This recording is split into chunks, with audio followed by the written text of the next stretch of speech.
In today's video, I'm going to teach you how to fix Microsoft Outlook app not working. If your Outlook app is not opening properly, keeps freezing, or just is not working the way it should, one of the quickest things you can try is repairing the app directly from your device settings.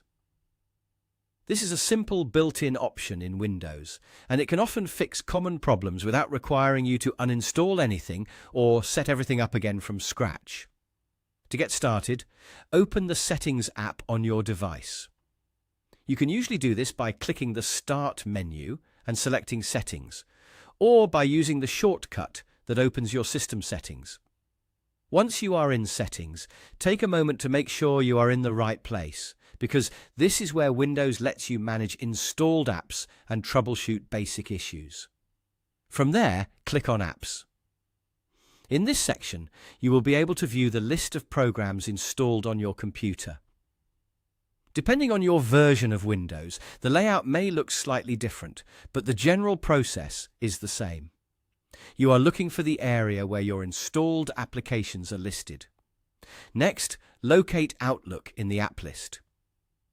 If you have many apps installed, it may take a second to scroll through the list, so just move carefully until you find Microsoft Outlook. Once you see it, click on it to open more options for that app. After selecting Outlook, click Advanced Options. This section gives you access to extra tools that can help resolve app-specific issues. It is especially useful when an app is installed but not functioning correctly. Now, click the Repair option. When you do this, Windows will begin checking the Outlook app files and fixing anything that may be damaged or misconfigured. This process usually does not remove your data, and in many cases, it solves startup errors, crashing, or other performance issues.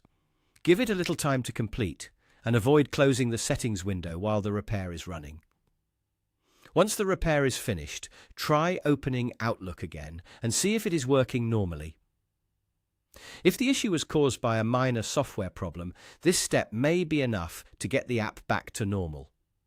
That's all you need to do. This is one of the easiest ways to troubleshoot Outlook when it stops working, and it is always a good first step before trying more advanced fixes.